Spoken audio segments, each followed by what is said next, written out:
If there is one sound that defines American air power for the last 40 years, it is the GU-8 Avenger, the 30mm Gatling gun, the BRRT. It is the sound of safety for infantry on the ground and absolute terror for anyone on the receiving end. For decades, the A-10 Warthog has been the undisputed king of close air support. It is an ugly, slow, titanium-armored flying tank that simply refuses to die. But today we are facing a hard reality that many aviation enthusiasts do not want to hear. The king is dead. The United States Air Force is retiring the A-10, and despite what the internet tells you, there is no direct replacement coming to save the day. There is no Warthog 2.0. But why? Why would the Pentagon kill a platform that works so well? And why are we hearing rumors about crop dusters like the Skyraider II or trainers like the Wolverine taking its place? The answer is not just about budgets or politics. It is about a fundamental shift in how wars are fought. We are moving from the era of shooting insurgents in the desert to an era of pure conflict survival. Today we are going to break down exactly why the A-10 is being retired without a proper successor, why the new OA-1K Skyraider is not what you think it is, and why the real replacement for the Warthog isn't a plane at all. To understand why the A-10 is leaving, we first have to understand the environment it was built for versus the environment we live in now. The A-10 was designed in the 1970s to kill Soviet tanks rushing through the Fulda Gap in Europe. It was built to fly low, take hits and keep flying. And for the last 20 years in the Middle East it was perfect. In Afghanistan and Iraq, the United States owned the sky. We had total air supremacy. The Taliban did not have radar-guided surface-to-air missiles. They did not have sophisticated integrated air defense networks. In that permissive environment, the A-10 could loiter for hours, circling overhead, waiting for a call from a joint terminal attack controller, and then dropping down to unleash hell. But that era is over. The next major conflict on the horizon is not a counterinsurgency operation against a militia in pickup trucks.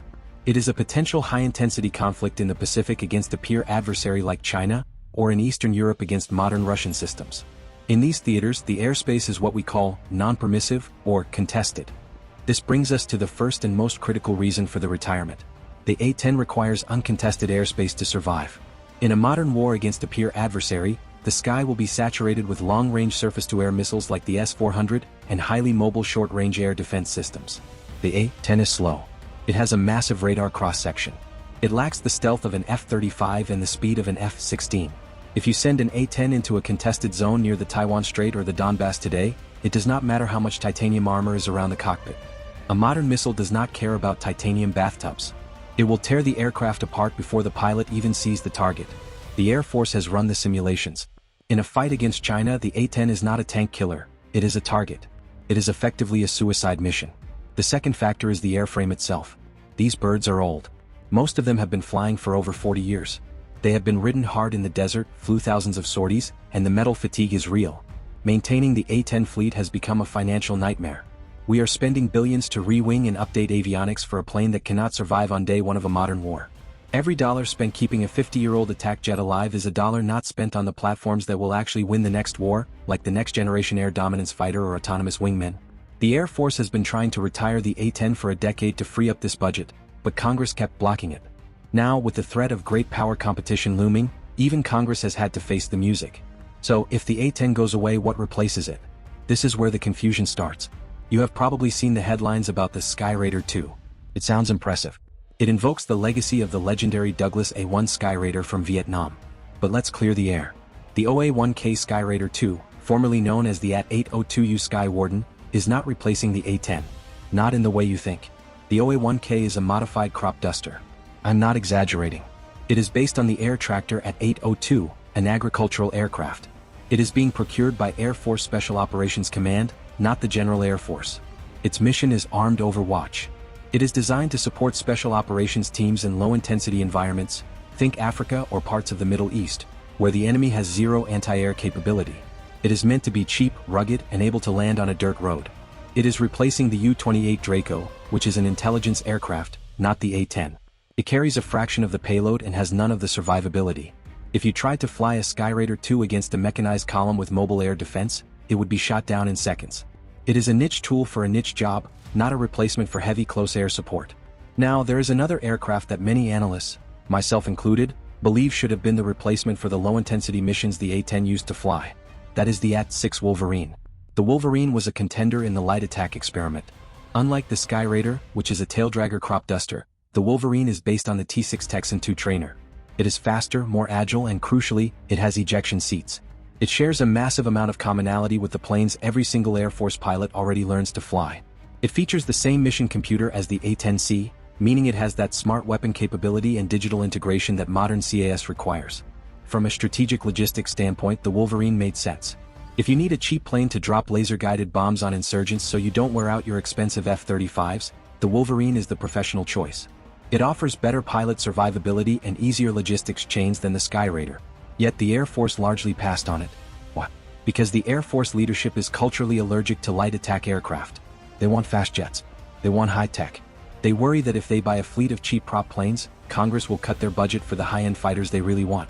So, the Wolverine sits on the shelf, a missed opportunity to offload the easy missions from the expensive jets. This leaves us with a gaping hole. The A-10 is leaving. The Skyraider is for special ops only. The Wolverine was ignored.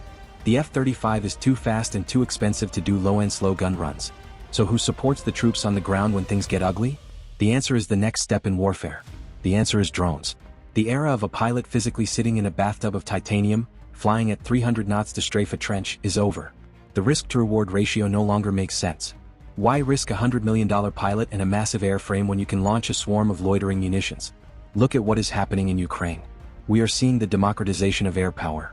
First-person view drones, loitering munitions like the Switchblade or the Lancet, and larger combat drones are doing the job of close air support. They can hover silently for hours. They can dive into a tank hatch with pinpoint precision. And if they get shot down, you just launch another one. The Air Force is moving toward a concept called collaborative combat aircraft. These are loyal wingman drones that fly alongside manned fighters. But for the grunt on the ground, the future is likely organic air support. Instead of calling a pilot radioing from 20,000 feet, the infantry squad of the future will launch their own swarm of mini A-10s, small, explosive drones that can suppress enemy fire instantly. Furthermore, we are seeing the rise of arsenal planes. Imagine a cargo plane staying safely back from the front lines, dropping pallets of cruise missiles or launching waves of autonomous drones that rush the front. This provides the volume of fire that the A-10 used to provide, but without putting a pilot in the crosshairs of a surface-to-air missile. The A-10 was a product of its time. It was a beautiful, terrifying machine that did its job better than anyone expected. But sentimentality does not win wars. The battlefield has evolved. The airspace has become a death trap for slow, non-stealthy aircraft. The retirement of the Warthog is not a mistake, it is a necessary evolution. We are trading the Ju-8 Avenger for a network of sensors and shooters that can survive the 21st century. The Skyraider is a sideshow. The Wolverine was a missed chance. But the future is unmanned, networked, and lethal. The BRRT might be gone, but the fire support is not going anywhere. It's just going to be a lot quieter and a lot more precise. I want to hear from you in the comments. Do you think the Air Force is making a mistake by going all in on high-tech stealth and drones? Or do you agree that the A-10 is just too vulnerable for a modern fight? And if you had to pick a light attack plane, are you Team Wolverine or Team Skyraider? Let me know below.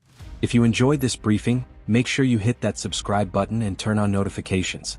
We are tracking the future of air combat every single week. This is Geopolitics and Air signing off.